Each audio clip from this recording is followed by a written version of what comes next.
Luego de 3 años de litigio entre los hijos de 3 líderes sindicales y los abogados de Gary Drummond ante la Corte de Alabama, la Fiscalía de Estados Unidos abrió investigación judicial contra el empresario y varios de sus ejecutivos. Patricia Uribe. Silvia, la investigación también involucra la muerte y amenaza de varios hacendados que terminaron vendiendo sus tierras a menor precio para que se pudiera construir precisamente la línea férrea. El Departamento de Justicia de Estados Unidos ordenó iniciar investigación criminal contra la empresa multinacional de carbón Drummond por su presunta responsabilidad en los asesinatos de los sindicalistas Valvore Locarno y Víctor Orcasita en el 2001 en el Cesar. El Departamento de Justicia ordena iniciar una investigación contra la Drummond por los crímenes cometidos, no solamente por la muerte de estos sindicalistas, sino por más de 600 personas que murieron alrededor de la línea férrea entre el puerto y la mina. Los representantes de las víctimas en el proceso civil que se lleva a cabo en la Corte Federal de Alabama aseguraron que el Departamento de Justicia tomó la decisión después de 3 años de que ellos pidieran juzgar a funcionarios de la Drummond por estos hechos. Han venido funcionarios del Departamento de Justicia a entrevistar las víctimas, a paramilitares, a funcionarios de la compañía, a exfuncionarios de la compañía, a agentes de seguridad allá también en Estados Unidos. Voceros de la multinacional dicen desconocer la decisión de la Fiscalía norteamericana. La compañía no ha sido notificada y no tiene conocimiento de alguna investigación que haya iniciado el Departamento de Justicia de los Estados Unidos.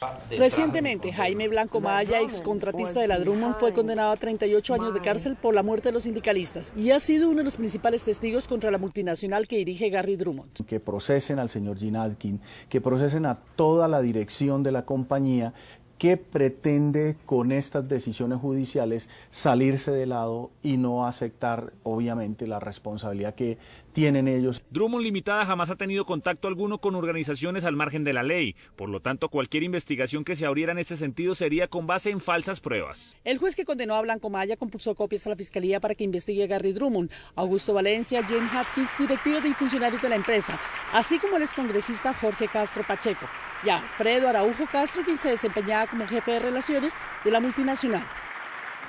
La Drummond ganó como demandante y como demandado en el laudo arbitral de París que le costó al Estado colombiano 60.000 millones de pesos. Diana Salinas. Silvia, mientras La Nación y la empresa Fenoco enfrentaban la demanda de la Drummond, la misma multinacional la compró Fenoco y el gobierno lo que le correspondía a esta y al Estado.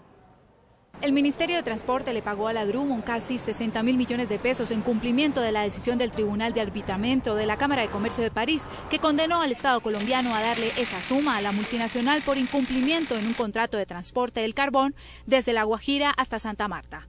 Los responsables del incumplimiento fueron Ferrovías y Fenoco, encargado de transportar el mineral. Pero resulta que la principal accionista de Fenoco es la Drummond, lo que significa que Colombia terminó pagándole a la Drummond por los errores de su propia empresa. Tenemos a Drummond con un porcentaje de participación del 40.96%, continúa CSI Prodeco con un porcentaje del 39.76%, posteriormente tenemos a la banca de inversión Goldman Sachs con el 16.86% y por último Carboandes S.A. con el 2.41%.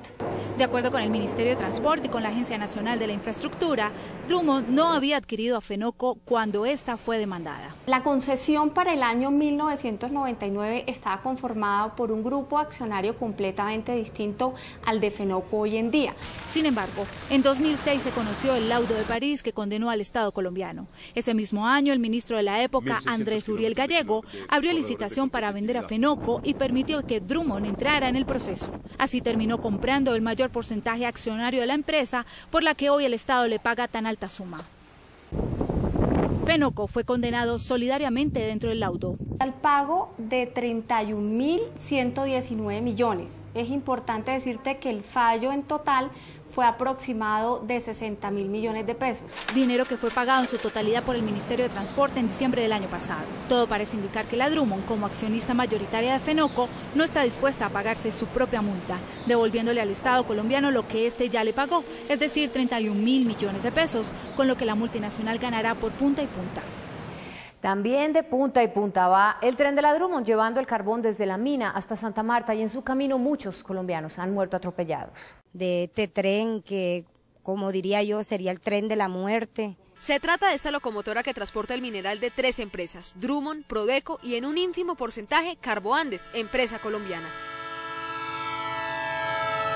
La ruta opera desde Chiriguaná hasta Santa Marta y aunque las comparaciones son odiosas, es la vía férrea nacional que más víctimas mortales ha dejado a su paso. Luis Eduardo Huertas, un empresario turístico, es una de las víctimas de este tren, registradas en diciembre de 2011. Ese día mi papá hizo un recorrido de 400 metros. Si ese letrero de allá hubiera estado ese día, se hubiera salvado él y la otra persona no hubiera quedado afectada como quedó. El abogado de la familia Huertas intentó conciliar con Fenoco y Prodeco. Fueron muy amables, pero fueron contundentes en establecer que las políticas de la empresa no son conciliar. Entonces aquí uno se pregunta, ¿acaso la muerte de una persona obedece a unas políticas de una empresa? Ni los alambres de púa, ni los letreros, ni esta escuálida garita, ni mucho menos el vigilante existían en ese momento. Esta es la respuesta de la Agencia Nacional de la Infraestructura, que regula a Fenoco sobre la falta de señalización. Es decir, no podríamos encontrar a un peatón circulando por un puente que tiene vocación férrea. Fenoco tiene su propia explicación. Desde el inicio de la concesión, Fenoco ha operado y administrado la vía férrea dentro de los más altos estándares de seguridad. ¿Y si se trata de niños que no han leído el código de tránsito? Esta vía férrea de Fenoco tiene 245 kilómetros de extensión y en toda esa extensión hay escasamente 3 plazos a nivel legales, es decir, autorizados por la autoridad competente. Este es el panorama de la locomotora minera. Yo estuve hablando con un ingeniero, yo le pregunté que a qué hora debía pasar el último tren, me dijo que a las 10 era el último, está pasando a las 11 menos cuarto. Ha rescatado dos accidentes ahí viviendo aquí durante los 7 años. Desde 2006 hasta 2009, 43 personas murieron en esta vía férrea, sin contar los accidentes de otros vehículos y de los mismos trenes.